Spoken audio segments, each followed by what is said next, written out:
हम लोग सबसे पहले स्टेटमेंट ऑफ अफेयर में क्या पढ़े थे उसको रिपीट करेंगे, फिर एक प्रैक्टिकल क्वेश्चन उठाएंगे। मैं चाहता हूं कि ये चैप्टर अलग तरीके से खत्म हो।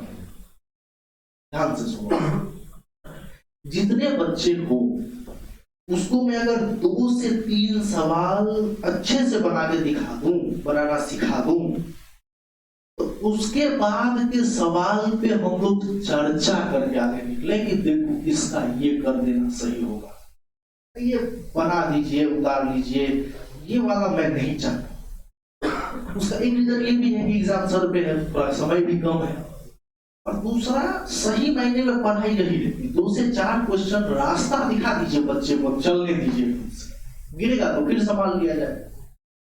तो आज का जो क्लास है इसमें बड़े आराम से आपको स्टेटमेंट ऑफ अफेयर से रिलेटेड क्वेश्चन बना के दिखाएंगे, और ऐसे बना के दिखाएंगे कि पूरा समय एक ही क्वेश्चन ले लेगा, लेकिन अगले हर क्वेश्चन पे आप ये बात अप्लाई कर पाएंगे। ठीक है? अब एक बार ये सोचते हैं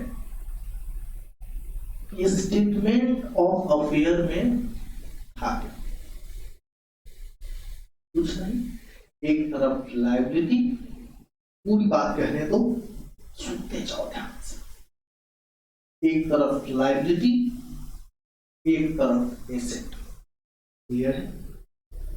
लायबिलिटी के बाद एक्सपेक्टेड टू रैंक, और एसेट के बाद एस्टिमेटेड या एक्सपेक्टेड टू रियलाइज। एसेट को वसूलना है और लायबिलिटी को पे करना है, तो इसका पेएबल वैल्यू और उसका रियलाइजेबल वैल्यू लिखना है।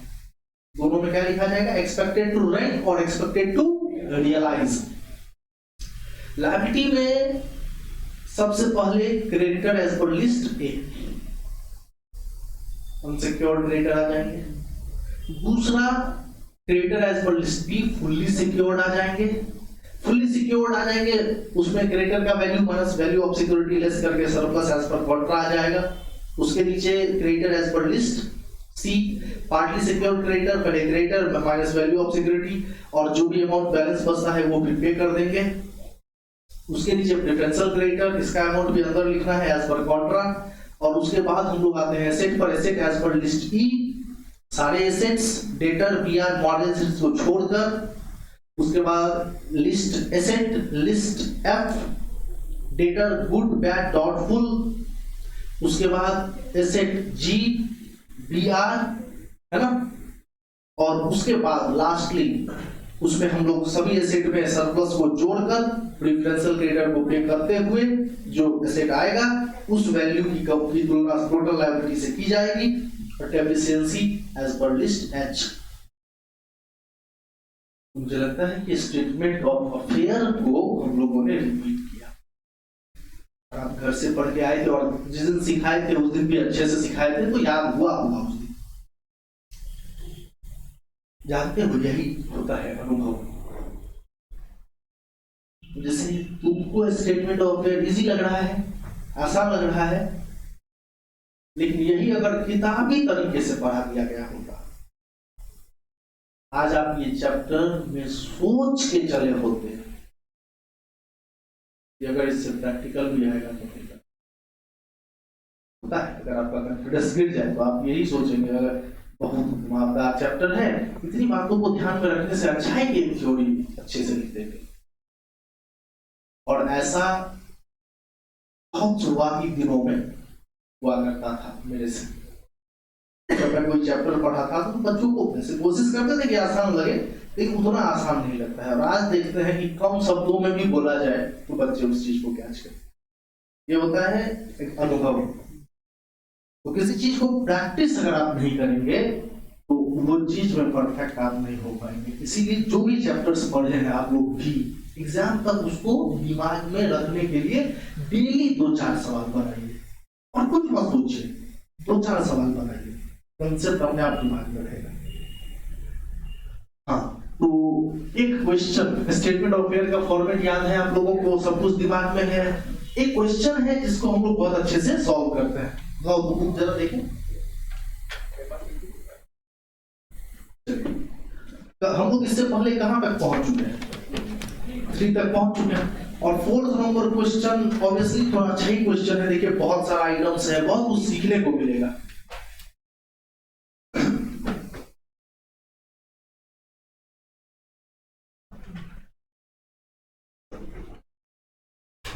आगे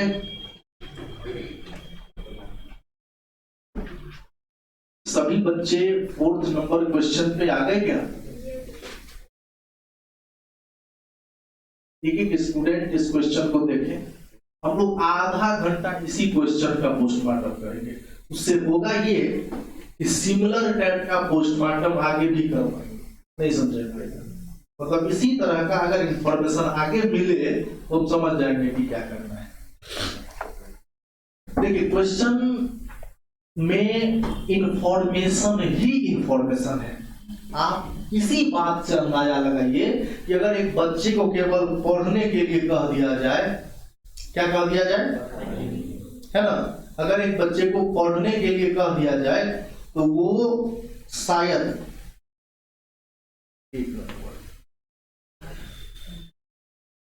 सिर्फ पढ़ने के लिए कह दिया जाए तो वो इतना बात को शायद एक बार में इसका आधा बात भी याद नहीं रख सकता है। सोचिए आप ही लोग अगर पढ़ना शुरू करें, आइटम बाय आइटम सभी चीजों को पढ़ के देखें, तो शायद ही आप इसके 25% बात को भी याद रख पाए।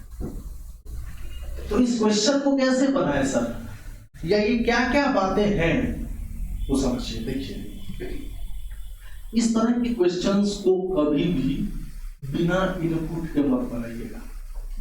बात समझ गए? वरना आप मिस्टेक करेंगे ही करेंगे, और मिस्टेक करेंगे तो एलएनयू मार्क्स काट ले जाएगा।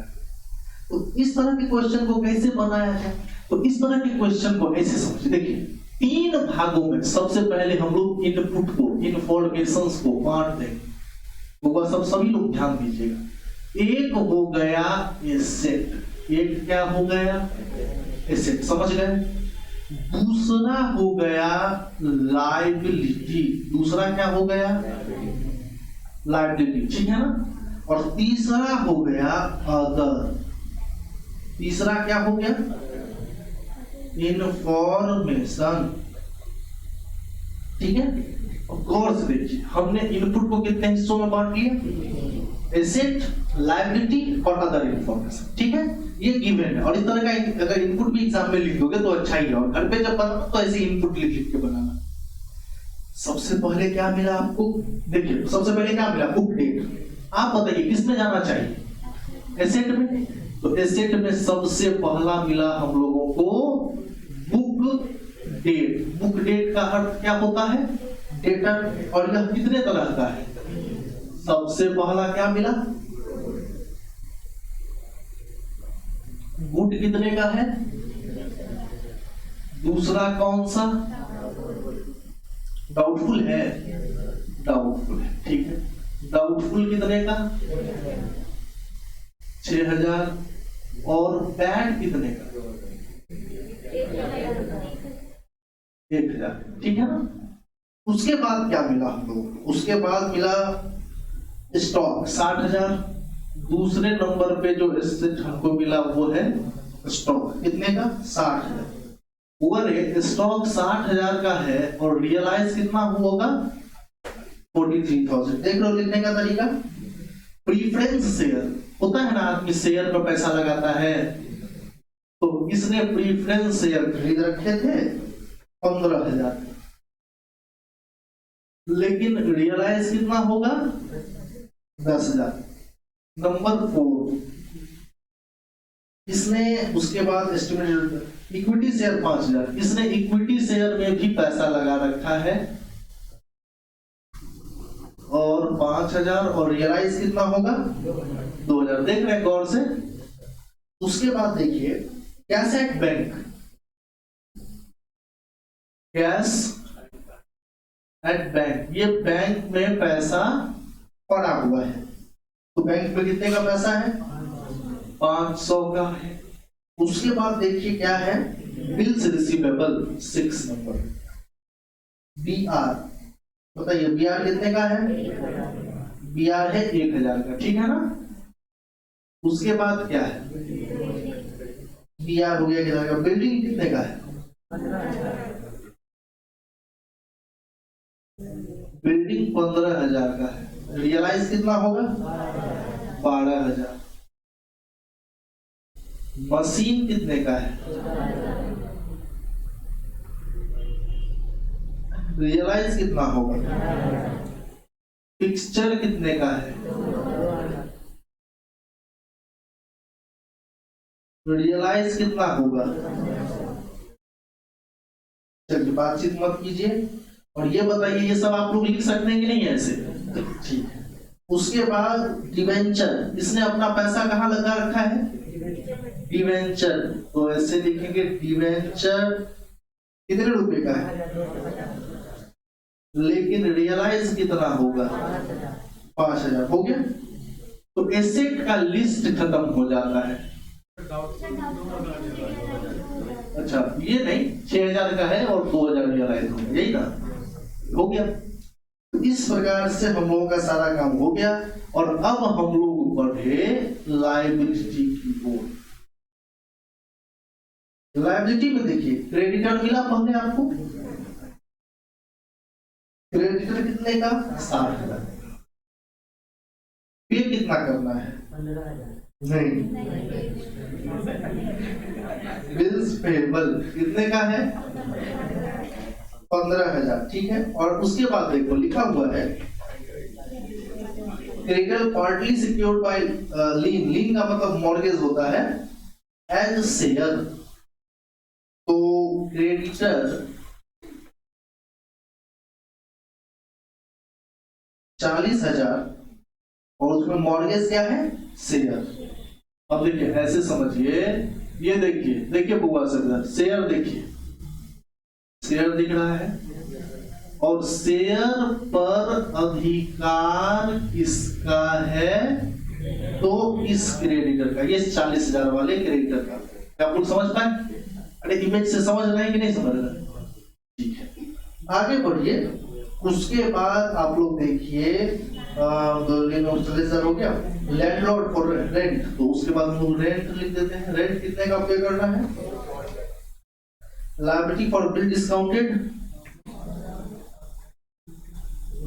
लायबिलिटी फॉर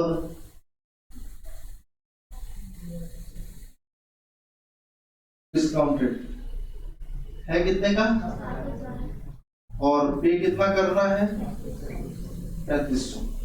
उसके बाद क्या है? Mortgage on building. Mortgage on building, अच्छा यही है ना? Mortgage on building 10,100। इसका मतलब ये है मॉर्गेज लोन। इसका मतलब ये क्या हो गया? मॉर्गेज लोन कितने का? 10,000। और बिल्डिंग है ना, ये रहा बिल्डिंग, गौर से देख लीजिए। तो बिल्डिंग पे अधिकार है इसका। ठीक है। और उसके बाद देखिए क्रेडिटर फॉर रेट्स टैक्स, ये सब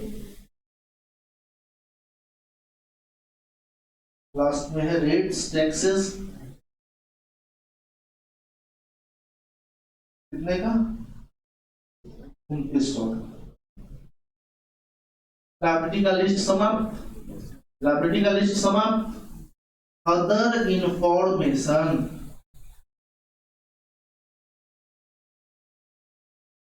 अदर इंफॉर्मेशन क्या सब है? देखिए गौर से। He had a capital of 50,000। कितने का कैपिटल था? 50,000 का। The business result profit, profit कितने का? 10,000 प्लस 4500 प्लस 3,000। उसके बाद क्या है? Loss, loss 2,000 plus 7500। उसके बाद क्या है? इंटरेस्ट ऑन कैपिटल 2500 पूरे 5 साल। 3 साल प्रॉफिट हुआ, 2 साल लॉस हुआ, तो 5 साल हुआ ना? ठीक है। तो इंटरेस्ट ऑन कैपिटल 2500 कितना हो जाना चाहिए? हाँ ठीक है। उसके बाद विथड्रॉ, विथड्रॉ मतलब ड्रॉइंग्स। विथड्रॉ मतलब कितने का? इसके बाद क्या है? Loss, speculation business.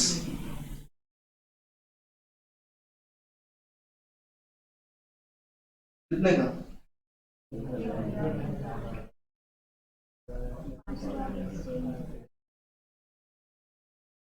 5,000।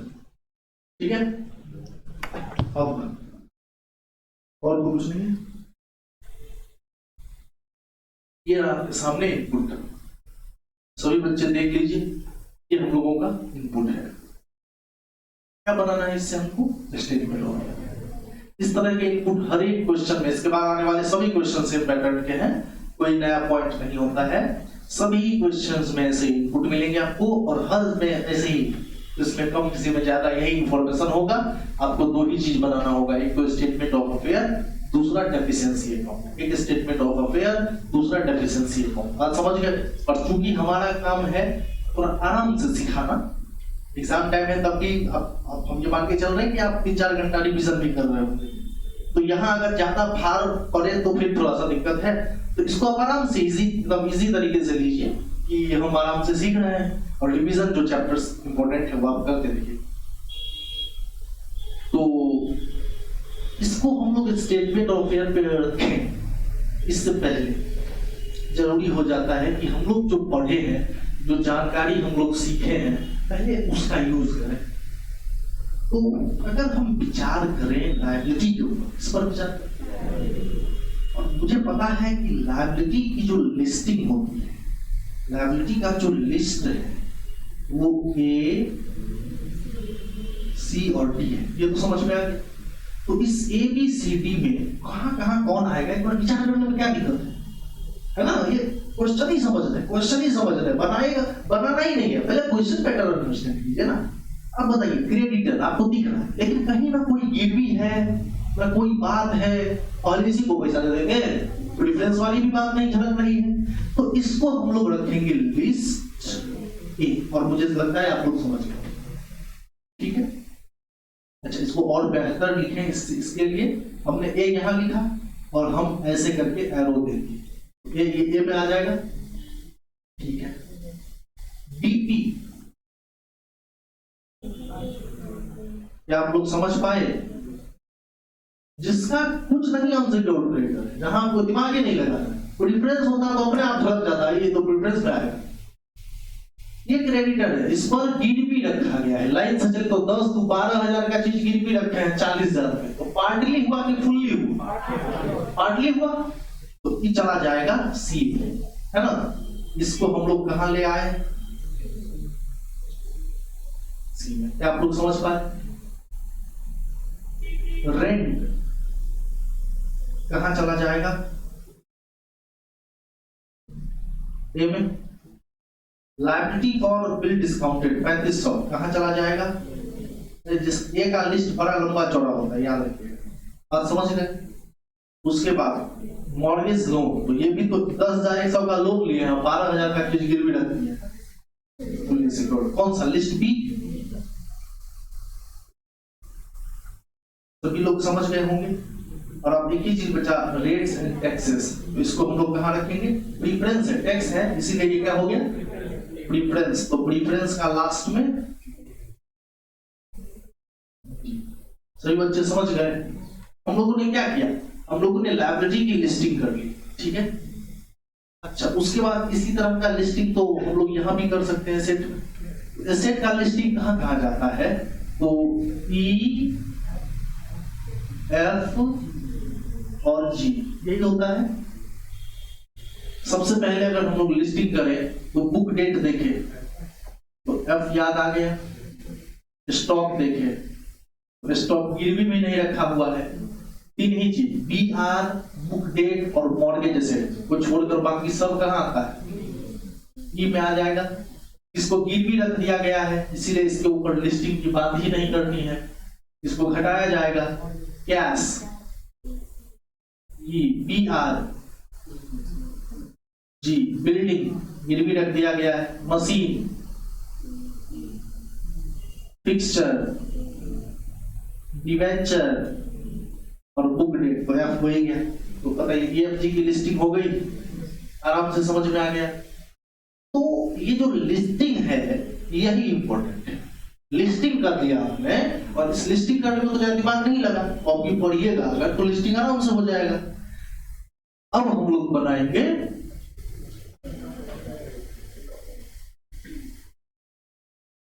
Statement of affairs. ठीक है, आराम से सुनिए, पहले सुनिए और समझिए। सबसे पहले हम लोग एक तरफ लिखेंगे लायबिलिटी, दूसरे तरफ क्या लिखेंगे, एसेट। लायबिलिटी इधर लिखेंगे ग्रॉस वैल्यू, लायबिलिटी इधर लिखेंगे एक्सपेक्टेड टू रैंक,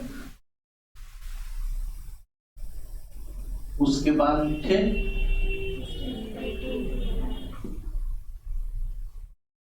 एसेट, और फिर लिखेंगे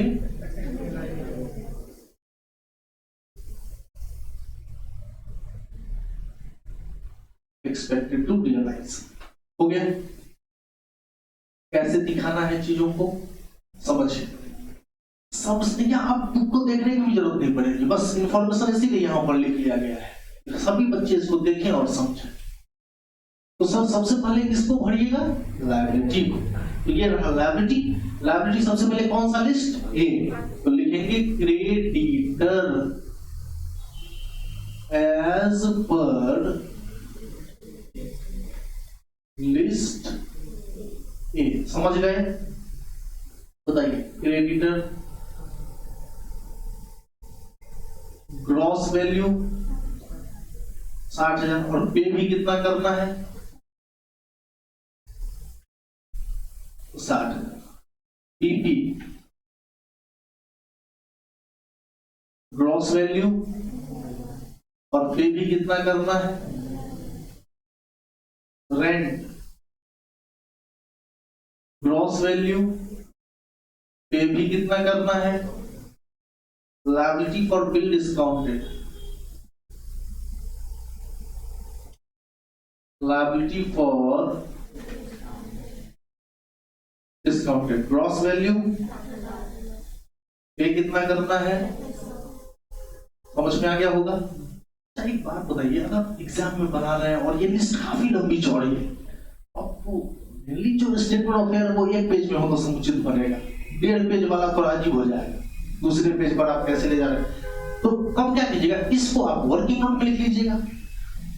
लिस्ट ए को कहां दिखा देंगे, टोटल जोड़ के सीधा इकट्ठा के बाद लिख देंगे, अपने आप फॉर्मेट छोटा हो जाएगा।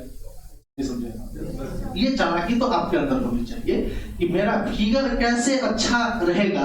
अगर इंफॉर्मेशन बहुत ज्यादा है, वैसे बहुत ज्यादा वाला तो क्वेश्चन नहीं आएगा, पहले ये समझ लीजिए। लेकिन अगर ऐसा हो तो आप वर्किंग नोट में लिखा। तो ये liability for bill discounted. Sir उसके बाद क्या करेंगे, तो यहाँ पर लायबिलिटी फॉर बिल डिस्काउंटेड हो गया, और उसके बाद तो कोई है नहीं ए में, तो ए हमारा कंप्लीट हो गया। सभी बच्चे समझ गए? उसके बाद हम दिखा रहे हैं क्रेडिटर एज पर लिस्ट बी। और लिस्ट बी में देखिए यहाँ मॉर्गेज लोन है 10,100, तो सबसे पहले क्रेडिटर का वैल्यू लिखेंगे, तो कितना 10,000, और लेस करेंगे वैल्यू ऑफ सिक्योरिटी, तो गए तो कितना हुआ, कितना हुआ 900। इसको आप क्या कहेंगे, सरप्लस, और एज पर कॉन्ट्रैक्ट 1900 हो। चलो हो गया। अब ये बताओ, ये होने के बाद हम लोग फिर दिखाएंगे बी भी कैंसिल, ए मतलब ए भी हो गया, बी भी हो गया। अब क्या दिखा रहे हैं, क्रेडिटर एज पर लिस्ट सी। सी में क्या है, सबसे पहले क्रेडिटर का वैल्यू लिखेंगे, लेस करेंगे वैल्यू ऑफ सिक्योरिटी चले गए कितना 12,000, कितना हुआ 28,000 हो गया। अब उसके बाद लास्टली क्या लिखेंगे, प्रीफरेंस क्रेडिटर एज पर लिस्ट डी। समझ गए? इसको आप लोग फुल्ली सिक्योर्ड क्रेडिटर भी लिख सकते हो, एग्जाम में जितनी ज्यादा बातों को लिखो, इसको पार्टली सिक्योर वो अलग बात, इसको जैसा करेंगे ना प्रीफरेंस क्रेडिटर एज पर लिस्ट डी। तो डी का लिस्टिंग है ना यहाँ पे, तो ये हो गया 2900 और सॉरी इसको बाहर लिखना ही नहीं है, तो इसको हम लोग लिख देंगे एज पर कॉन्ट्रा। तो बाहर सिर्फ ये दोनों लायबिलिटी आपको दिख रहा है। और अब हम लोग बढ़ेंगे, लायबिलिटी का सारा काम हो गया, अब हम लोग बढ़ेंगे किस पर, एसेट की तरफ। तो लिखेंगे एसेट एज पर लिस्ट, सबसे पहले कौन सा ई, एज पर लिस्ट ई, ई में कौन कौन सा, जहां जहां ई है तो 1 2 3 4 5 5 एसेट है ना। तो सबसे पहले दिखा दीजिए स्टॉक, स्टॉक 60,000 का था, आप समझ गए ये क्या हो गया बुक वैल्यू। और रियलाइज कितना होगा, स्टॉक के बाद क्या है कैश, कैश का बुक वैल्यू। उसके बाद क्या है मशीन, कितने का था, और रियलाइज कितना होगा। मशीन के बाद फिक्सचर,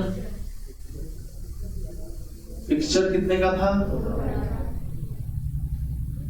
रियलाइज कितना होगा। डिवेंचर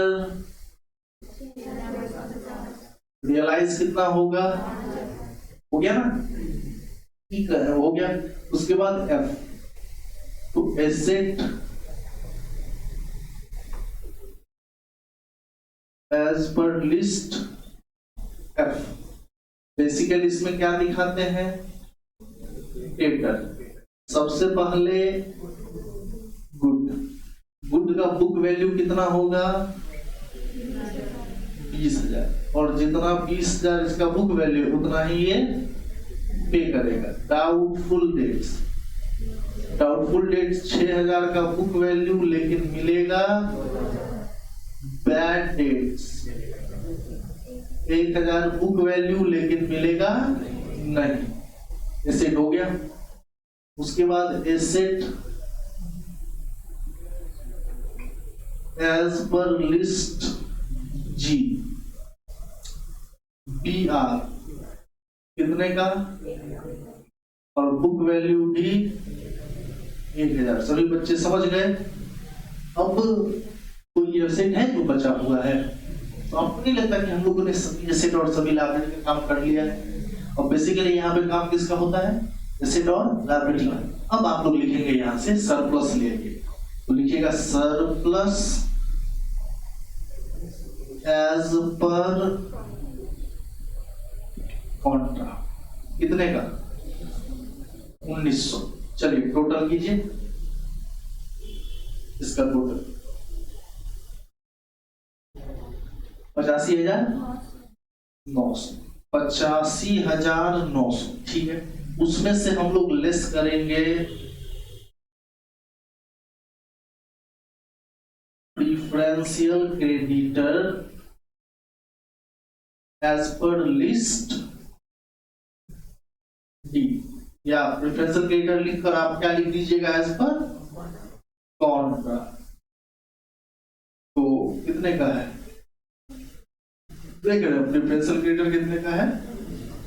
यहां से जब इसको पे कर देंगे तो कितना बैलेंस बचेगा 83,000। और अब हम इसकी तुलना करेंगे टोटल लायबिलिटी से, तो इसका टोटल होगा 1,06,600। यहाँ पे लिखेंगे 1,06,600, और ये 83,000 से इतना पे करना है तो कर नहीं पाएंगे, 83,000 कर पाएंगे, तो बाकी हमको क्या हो गया, बचत, डेफिशिएंसी मतलब कमी, और यह कमी हमारे लिए क्या बन गया, फायदा, क्योंकि हमको देना नहीं पड़ा है तो ये कमी, लेकिन हमारे लिए तो फायदा हो गया, हम देंगे ही नहीं अब। तो ये 83,000 इसमें से करेंगे, बैलेंसिंग फिगर में कितना आता है, 23,000। क्या आप लोग समझ पाए, कोई दिक्कत, सब लोग समझ गए। अब आप लोगों को मैंने स्टेटमेंट ऑफ अफेयर तो लगता है बता दिया, और इधर इसका टोटल कर दीजिएगा जो भी होगा, तो ये है कंप्लीट स्टेटमेंट ऑफ अफेयर, और ये आपको समझ में आ भी गया होगा। तो क्वेश्चन में एसेट और लायबिलिटी देना, ये क्यों दिया, ये दिया है डेफिशिएंसी अकाउंट बनाने। अभी आपको पढ़ाए तो नहीं है, अभी बताना उचित भी नहीं है, लेकिन आप तत्काल देखिए कि डेफिशिएंसी अकाउंट कुछ नहीं है। अब करते क्या है ये लोग, तो जैसे ये यहां तो नहीं हो पाएगा, मैं उधर उस साइड बता देता हूं, देखिए चलिए क्या क्या काम करना पड़ रहा है, देख रहे हो, डेफिशिएंसी। अब ये मैं लिखाऊंगा कल, सुन हो गया, डेफिशिएंसी मैं लिखाऊंगा कल, लेकिन एक छोटे से कम शब्दों में समझ लो, इतना इनपुट लिखे हुए हैं, दोबारा तो इतना इनपुट नहीं लिखेंगे, इसीलिए देखो अभी 2 से 3 बात दिमाग में रखो। कैपिटल में जुड़ने वाला सब आइटम, बात समझ गया। इधर ड्राइंग्स, कैपिटल में घटने वाला सब आइटम, तो ऑल प्रॉफिट, कहीं से भी प्रॉफिट दिखाई दे और कहीं से भी लॉस दिखाई दे, बात खत्म हो गया, मुद्दा समाप्त है, बात समझ में आ गया। अब सुनो, और इधर ये जो डेफिशिएंसी है, ये तो फायदे ना है हमारे लिए, तो हमने ऊपर ही कह दिया कहीं से भी होने वाला प्रॉफिट, बात समझ गए, तो मेन बात कह दी है। अब डीप में तो कल जाएंगे, तो फिलहाल इसमें डेफिशिएंसी कैसे बनाओगे, तो देखो कैपिटल मिला, नीचे आता इंफॉर्मेशन देखो क्या मिला, पहला बताओ, कैपिटल, तो हम लोगों ने लिखा कैपिटल, बोल कितना, 50,000। नेक्स्ट क्या दिखा, प्रॉफिट कितना, जोड़ो 10, 17,500। उसके बाद लॉस, बोलो कितना, उसके बाद नेक्स्ट इंटरेस्ट ऑन कैपिटल, तो कैपिटल में जुड़ता है ना बुआ रे, कितना, हाँ नेक्स्ट ड्राइंग्स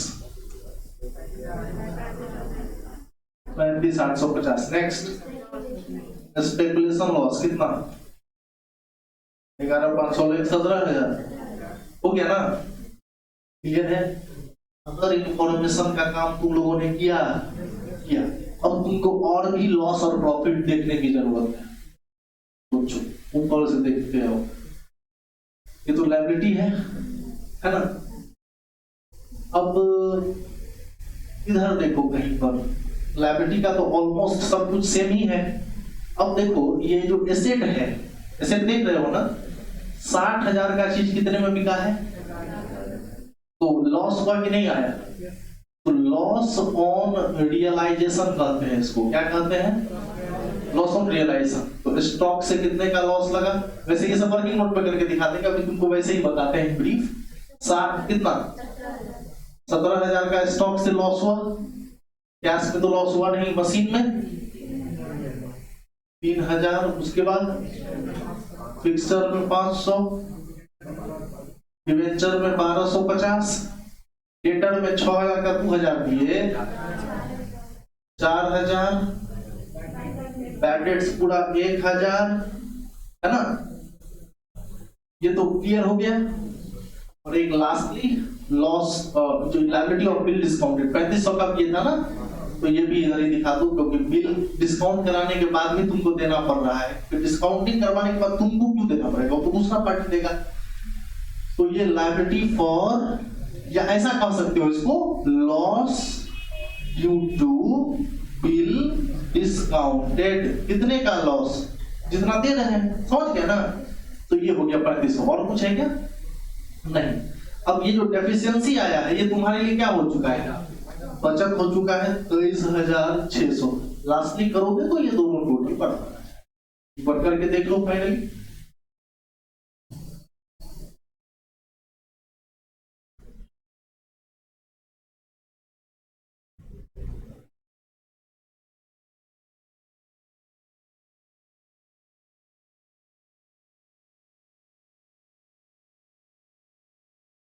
कितना हुआ?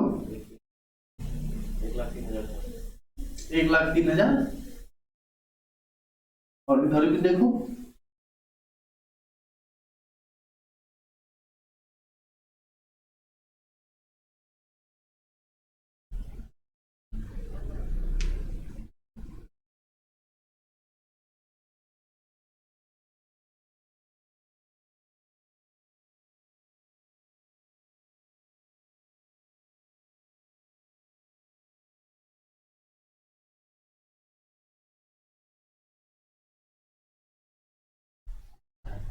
कितना आया था?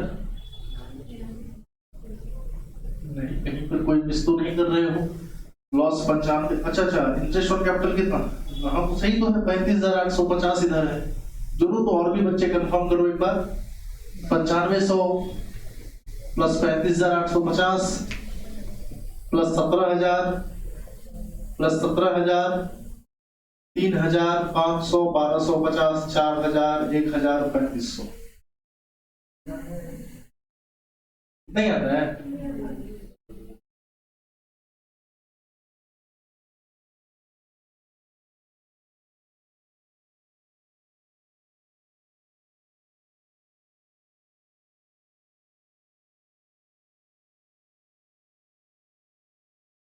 हाँ बोलो। लॉस तो दिखाई ही है, 4,000 का तो दिखाई ही है। अच्छा एक काम करो, चलो जाओ, कोई बात नहीं, मैं चेक करता हूँ। तुम लोग एक बार तब तक इसका फोटो वोटो या जो भी इसको कंफर्म करना है करो। मैं एक बार क्वेश्चंस को देख लेता हूँ, कहीं पर कोई अमाउंट है क्या?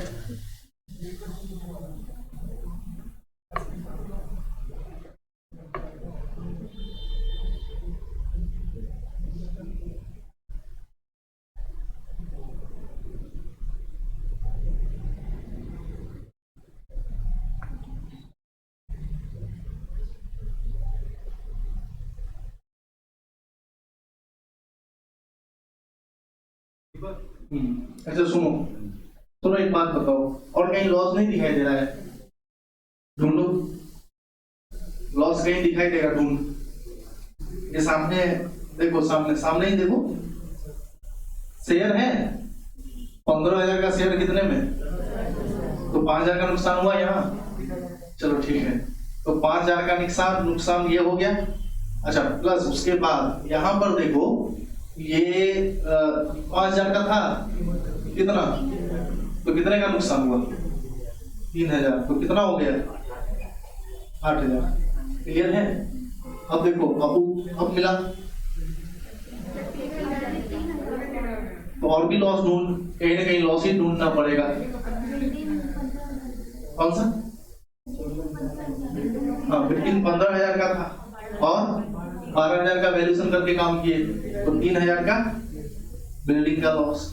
तो ये जो लॉस है 8 और 3 11,000, ये किसका लॉस है? मॉर्गेज एसेट का लॉस है। देखो मॉर्गेज के अलावा जो एसेट है वो तो यहाँ हमको दिख रहा था, मॉर्गेज वाला तो यहाँ नहीं दिख रहा था, इसीलिए हम लोग इस लॉस को छोड़ रहे थे। अब बात समझ में आ गई? ये इसलिए नहीं दिख रहा था, छुपा हुआ था, क्योंकि हम लोग ये फिगर देख रहे थे, लेकिन यहाँ से यहाँ आने में तो लॉस लग ही चुका है। तो ये मॉर्गेज लॉस लास्ट में कितना? 8 3 11,000 का। अब बताओ ये कितना हो जाता है? चलो कुल मिलाकर एक मिनट सुनो। फिलहाल के लिए डेफिशिएंसी अकाउंट के मामले में तुम क्या समझोगे? कैपिटल एक तरफ, ड्राइंग्स एक तरफ, और कैपिटल में जुड़ने वाला सारा आइटम एक तरफ और घटने वाला सारा आइटम, कहीं से भी प्रॉफिट हो तो एक तरफ और कहीं से भी लॉस हो तो दूसरी तरफ। मुझे ये बताओ, क्या हम लोग स्टेटमेंट ऑफ फेयर अच्छे से समझ पाए? कोई दिक्कत? चलो अब तुम लोगों का काम यही है कि आज घर पे जाओ बस यही क्वेश्चन टेबल बनाना। कल जब आओगे तो डेफिशिएंसी अकाउंट का एक प्रॉपर थ्योरी दे दूंगा, तब एक और क्वेश्चन बना के दिखा देंगे, तब अच्छे से कॉन्फिडेंस आ जाएगा। समझ गए? चलिए बाकी चर्चा रुक जा, हमको निकलने दे।